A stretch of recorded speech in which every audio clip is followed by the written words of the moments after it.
So I'm sure that a lot of you are out there looking for an S197 Ford Mustang GT, like this one right here.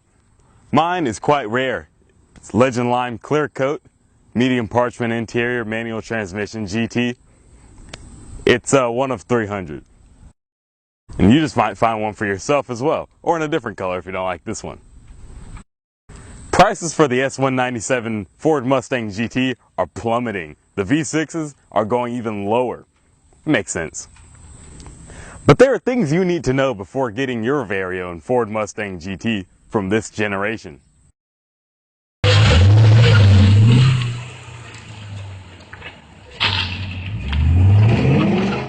Now this is a pretty picture. Do you want to see what's not a pretty picture? This. A common problem with Mustang GTs and V6s in this generation.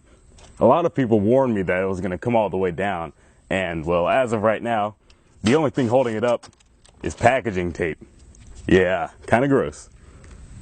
Make sure that this isn't coming down at all, and if it is, use it as a sales leveraging point to try to drive the price down. If it hasn't happened to you and you own one of these cars, it will. A lot of these cars had some gauge cluster issues, so that's another thing you're going to have to look out for.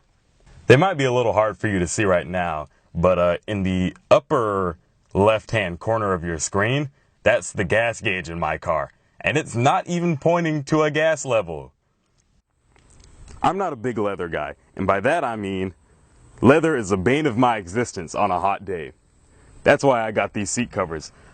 Even cheap seat covers like these will do, and they match the interior quite well. The leather in these Mustang GTs is actually quite nice. Make sure that there aren't any cracks in them. When I got mine, there were a few cracks, but it wasn't anything serious, and it looked pretty wrinkled. The Ford Mustang has been, is, and will probably continue to be one of the easiest performance cars to work on. So let's take an inside look. Make sure you check out the spark plugs before you buy this car. And generally inspect the entire engine bay. It should look relatively clean. A lot of these engines are bound to have some aftermarket parts, such as this cold air intake. It does give the car an exceptional sound. I would highly recommend it if you're looking for some cheap, quick aftermarket parts that aren't going to shorten the length of your engine life. Everything in this engine bay is pretty far apart, so everything's pretty easy to work on as a result. But you can't talk about the engine of this car without mentioning the spark plugs, which are a huge pain in the neck. These spark plugs have a two-piece construction, which makes them exceptionally difficult to get out, replace, or work on.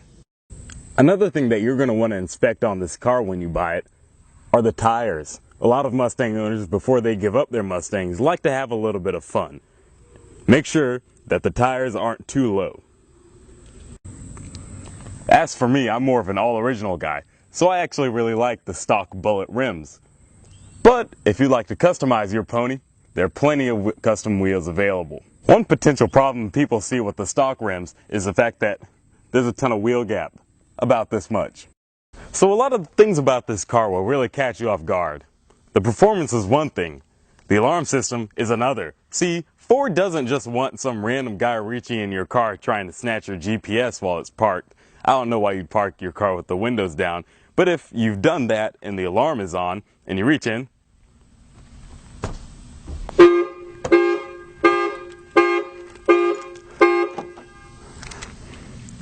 that happens. For me, picking the Ford Mustang GT was a no-brainer. It's very easy to see the appeal. And Mustangs run in my family. If you pick this car, know what you're getting yourself into. A fun time. I guarantee that you'll love your Ford Mustang GT.